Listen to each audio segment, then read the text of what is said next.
Amigos, un gusto como siempre poder saludarlos aquí en Justicia Electoral a la Semana, un programa del Tribunal Electoral del Poder Judicial de la Federación. Hoy estaremos platicando de Uniore. ¿Saben ustedes qué hace y cuál es su trabajo a nivel regional? Bueno, pues la invitación para que se queden y se enteren.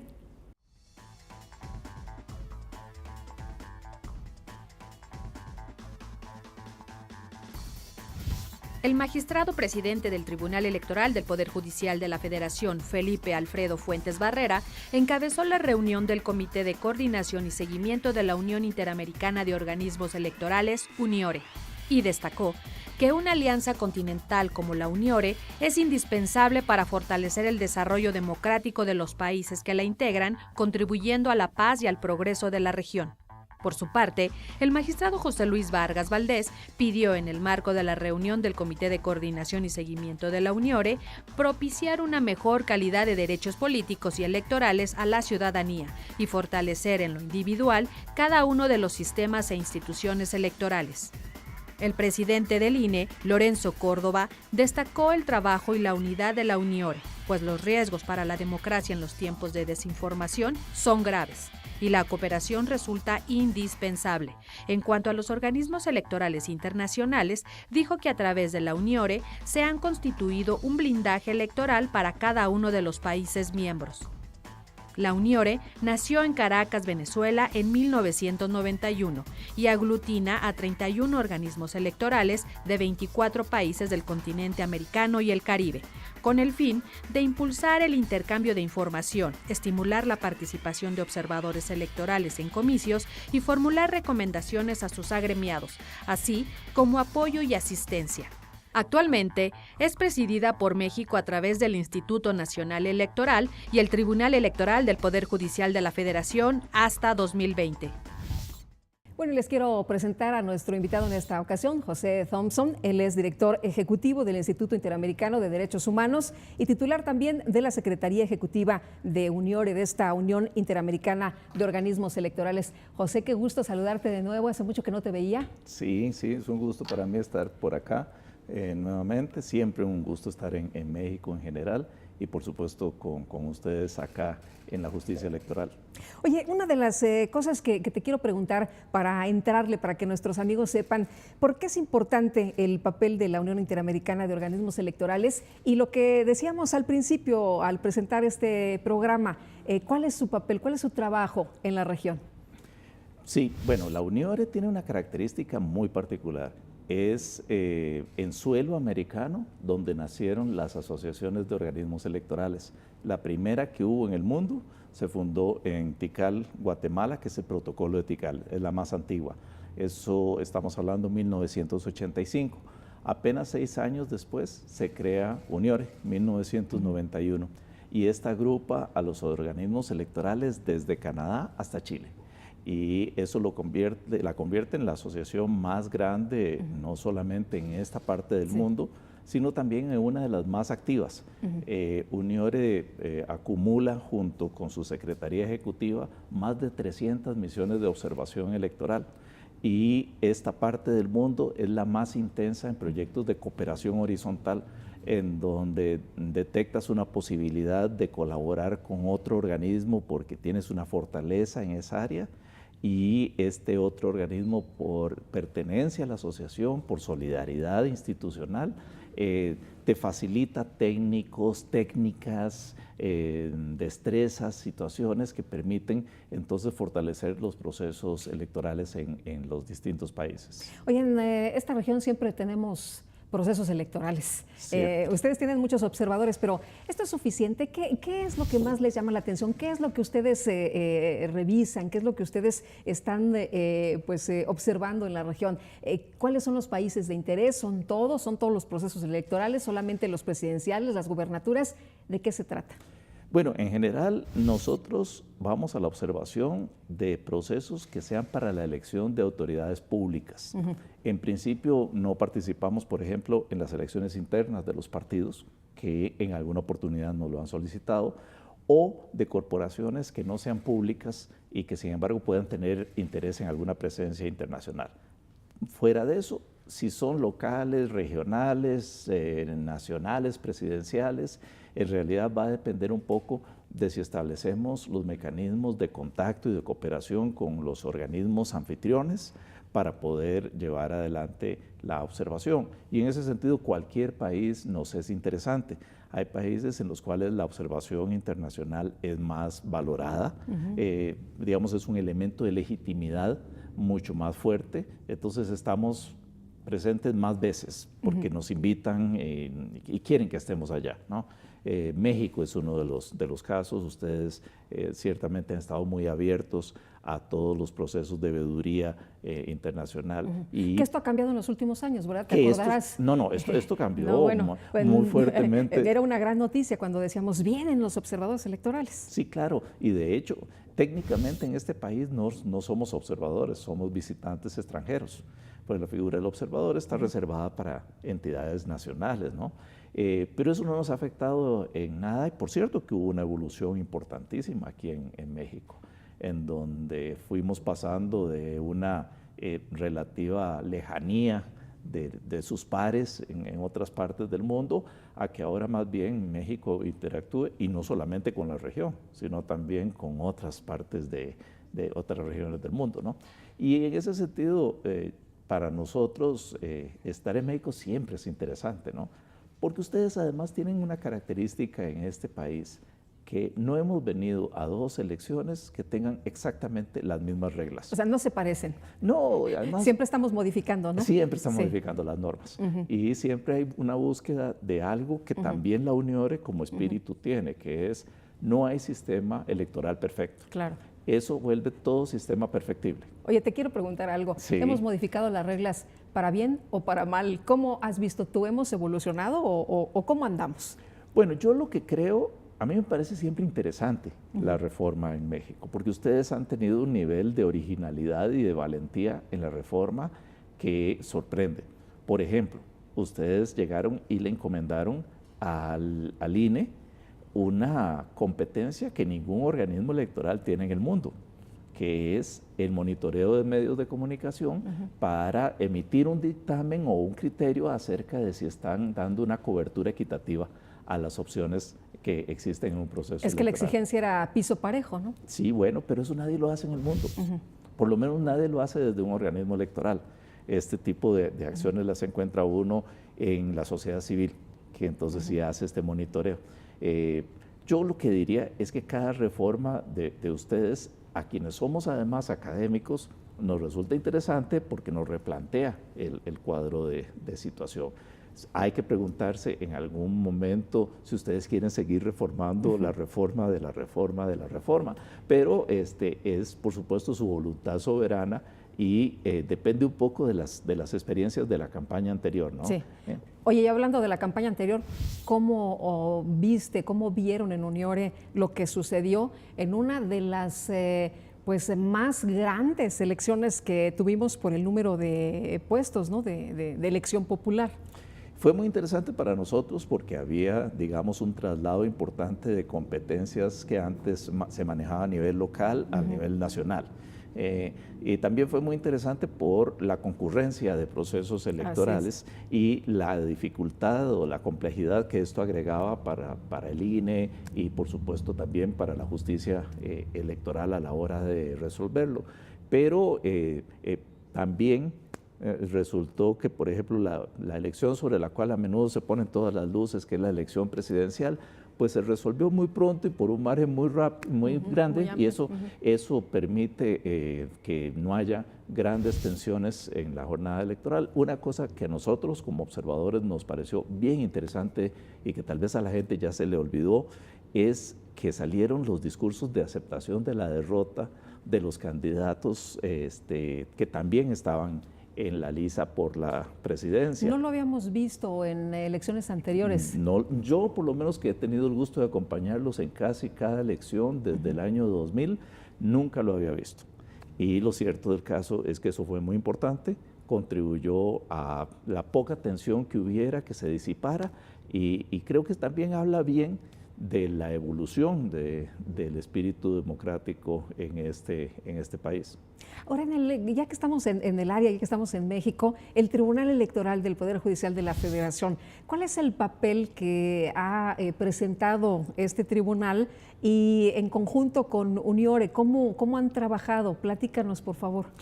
Bueno, el Tribunal Electoral del Poder Judicial de la Federación en México es una institución muy respetada internacionalmente.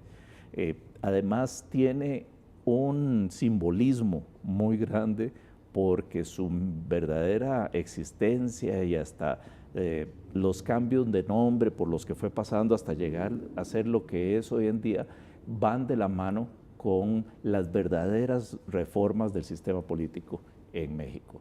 Y en ese sentido también la especialidad de la justicia electoral. Hay mucha gente que, por ejemplo, se fija solamente en los que organizan las elecciones, ¿no? Sí. Y piensa que ahí se acaba todo. Ahí se acabó. Todo, ¿no? Es más, el día de la jornada piensa uno, no, ya, aquí se acabó, ¿no? Y no, por ejemplo, para la justicia electoral, la mayor parte del trabajo es después de la jornada electoral. Pero en el caso del Tribunal de México, tiene un enorme respeto a nivel continental, un enorme respeto a nivel internacional y además ha comprendido que cuando se trata de un país de estas dimensiones, en un mundo tan globalizado como el que vivimos, es importante también generar diálogos internacionales y que rebasen incluso la región, que vayan más allá de lo que es Uniore, ¿no? En el fondo, nosotros somos una entidad continental, ¿no? Y el lenguaje de la democracia pues va más allá, o por lo menos queremos que vaya más allá. Hoy, hablando de los cambios que hemos tenido, se han ido incorporando, aparte de las reformas, se han ido incorporando las nuevas tecnologías. ¿Esto cómo ven ustedes? ¿Qué papel está jugando? Porque, por ejemplo, aquí en México las redes sociales no están reguladas. Hay quien dice, oye, no, ni siquiera se les ocurra meter la mano ahí porque es el lugar el canal de expresión libre tanto de los ciudadanos como a lo mejor de manera directa de los candidatos. ¿Esto aporta al juego democrático? Vamos a ver. Y esto es más una opinión personal que otra cosa. Pero a mí me ha tocado incluso escribir y dar charlas sobre el papel de las tecnologías en el proceso electoral, llegando incluso a plantearse la cuestión del voto electrónico, ¿no?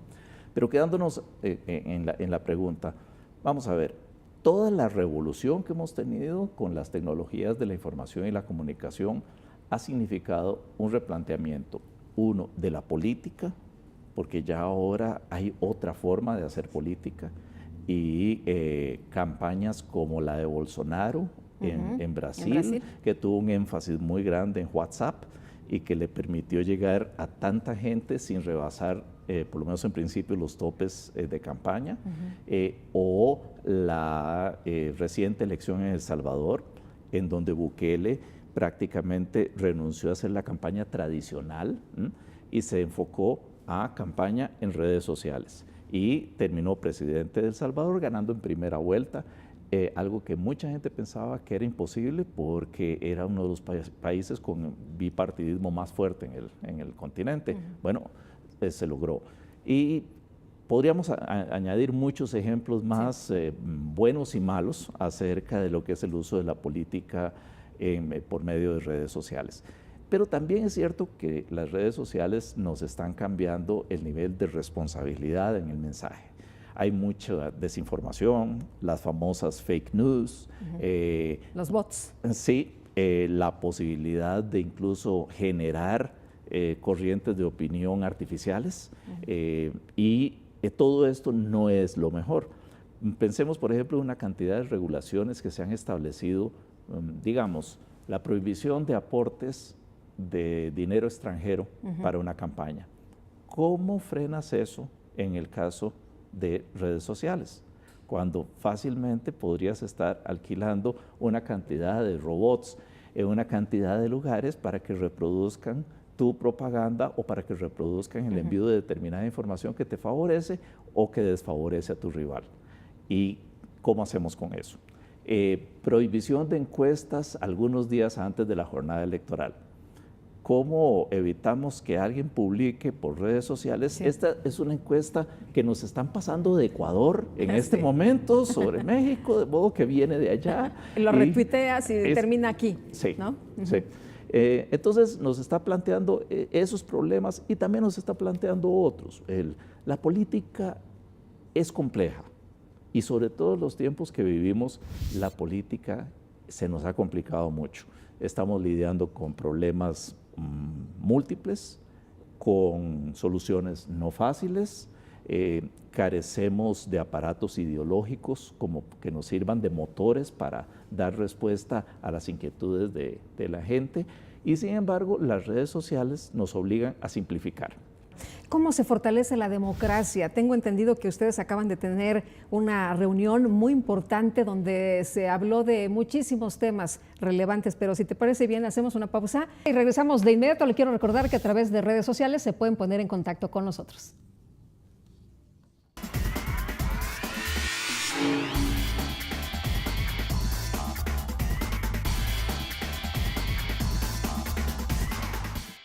En la Escuela Judicial Electoral te damos la oportunidad de consolidarte en el mundo laboral y actualizarte en la materia electoral. Aquí, los talleres, diplomados, la especialidad, maestrías y el doctorado son gratuitos. Contamos con modalidades presencial o a distancia y nuestras actividades cubren todo el territorio nacional. Escríbenos a eje@te.gov.mx. Tribunal Electoral del Poder Judicial de la Federación. Justicia que da certeza a la democracia.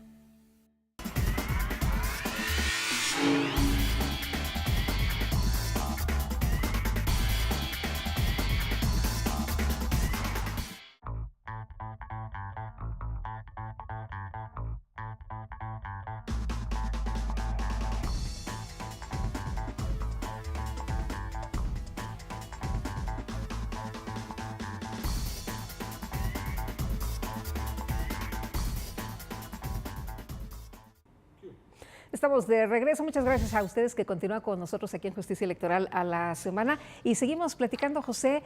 Nos quedamos con este tema de la reunión que tuviste aquí en el Tribunal Electoral, una reunión relevante. Compártenos, por favor, algunos de los temas y, por supuesto, también otro de los puntos que quedaba por ahí en el tintero, el asunto de el fortalecimiento, ¿no? ¿Cómo se fortalece la democracia? Sí, bueno, estuvimos en reunión. Este es el Comité de Coordinación y Seguimiento de la UNIORE, que son la presidencia actual, que está en manos del INE y el Tribunal, la presidencia futura, que va a ser los dos organismos electorales de República Dominicana, y la presidencia anterior, que fue el Tribunal de Justicia Electoral de Paraguay, y nosotros como Secretaría Ejecutiva.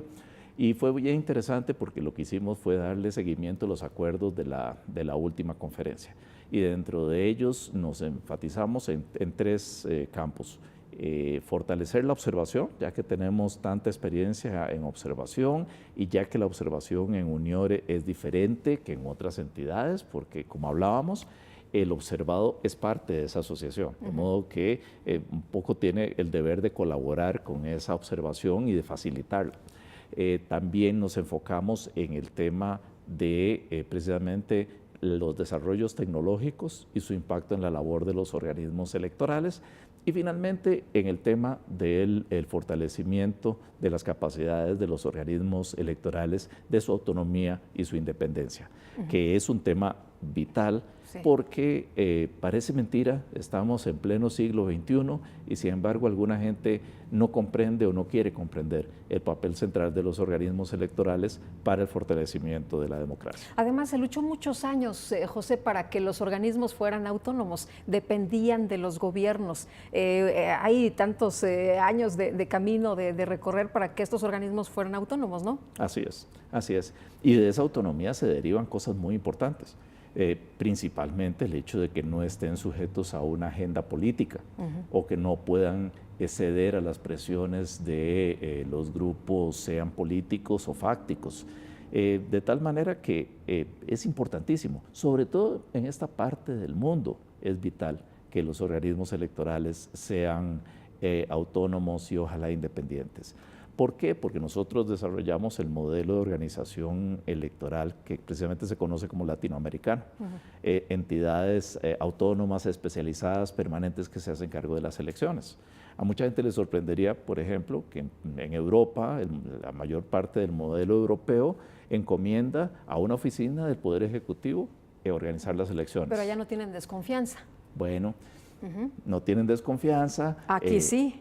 Aquí sí, yo digo que los latinoamericanos somos muy sofisticados en esta materia, no porque le hayamos dedicado nuestra vida a la causa electoral, sino porque hemos tenido una historia de fraudes y alteraciones de resultados. Por las experiencias. Por ¿no? las experiencias, entonces teníamos que blindar todo el proceso.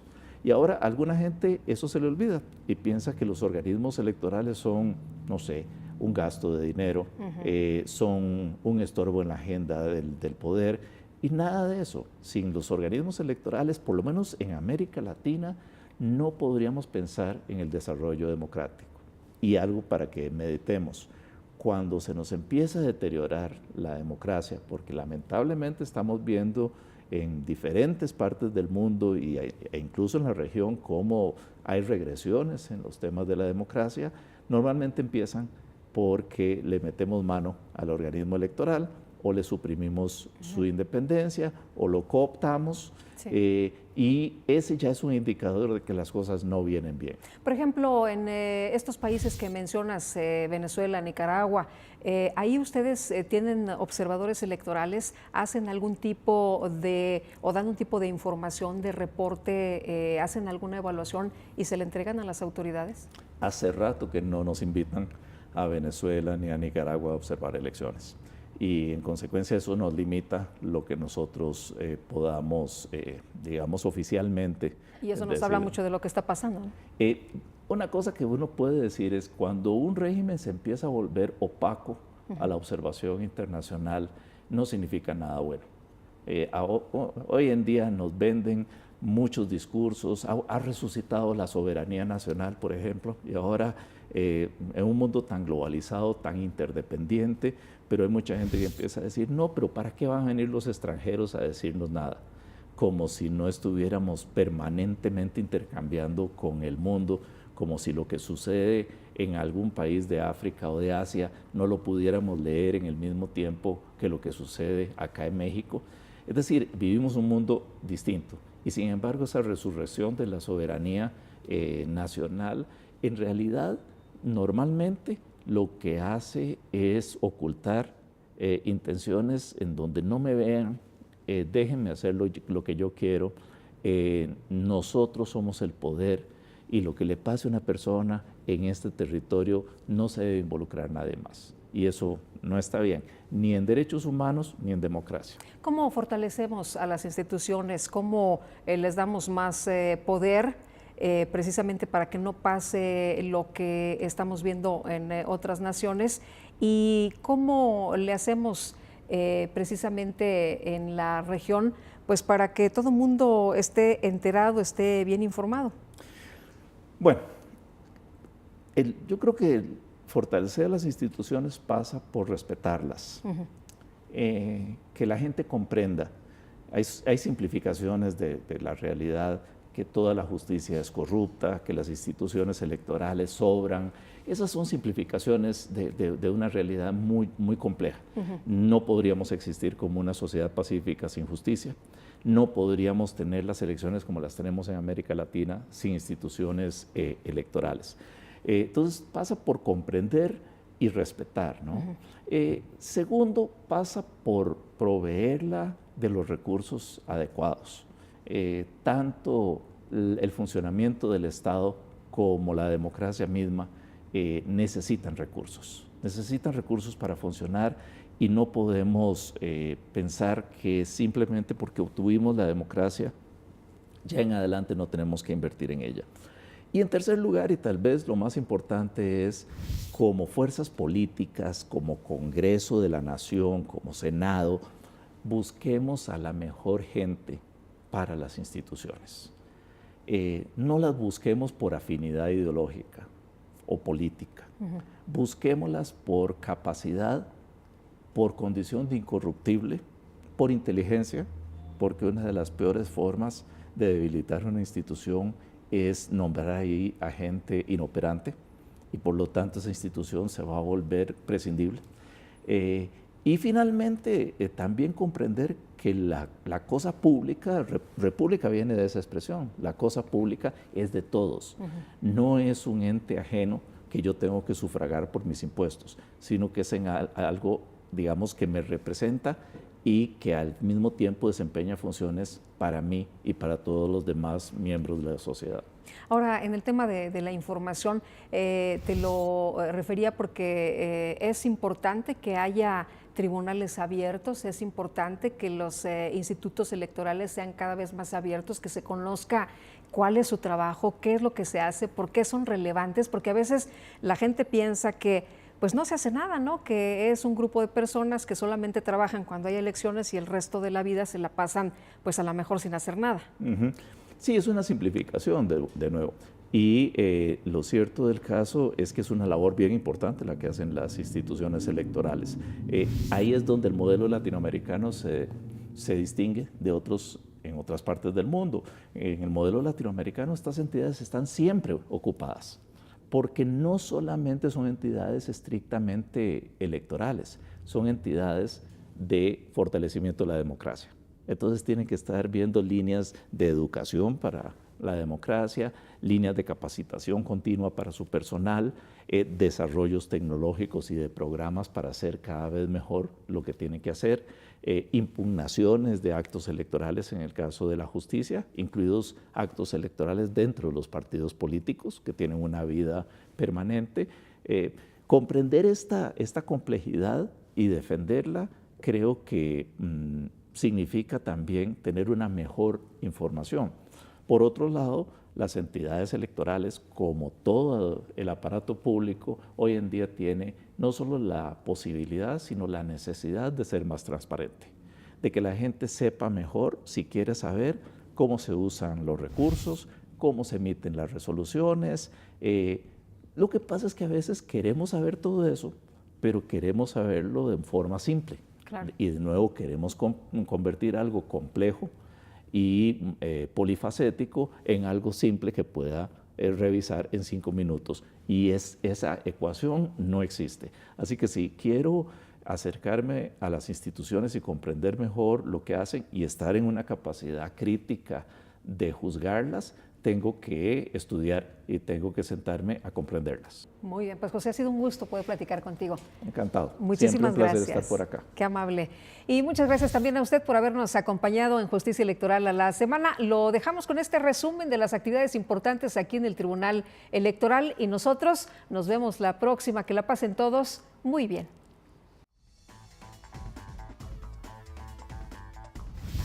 El Tribunal Electoral del Poder Judicial de la Federación determinó que hubo responsabilidad por parte del secretario de Turismo, Miguel Torruco Márquez, y su vocero por la difusión del video en cuentas oficiales de redes sociales en el que aparecía el jefe del Ejecutivo. Las magistradas y magistrados consideraron que en este caso no existió promoción personalizada a favor del presidente Andrés Manuel López Obrador, pero que incluir el emblema y o siglas del partido Morena en dicha propaganda gubernamental sí se trata de una violación a la normativa electoral. El Tribunal Electoral del Poder Judicial de la Federación confirmó la existencia de uso parcial de recursos públicos por parte de la Procuraduría General de la República, hoy Fiscalía General de la República, al difundir un video en el contexto del proceso electoral federal 2017-2018, en el que aparecía Ricardo Anaya Cortés, candidato presidencial de la coalición Por México al Frente, integrada por PAN, PRD y Movimiento Ciudadano. Al inaugurar los trabajos de la 6ª reunión de autoridades electorales de la 5ª circunscripción plurinominal, Felipe Fuentes Barrera, presidente del Tribunal Electoral del Poder Judicial de la Federación, afirmó que es imperativo que las autoridades electorales en México sigan ejerciendo sus funciones con absoluta independencia y autonomía, y recordó la necesidad de reformas a las leyes electorales, entre las cuales podría considerarse el juicio en línea en materia electoral.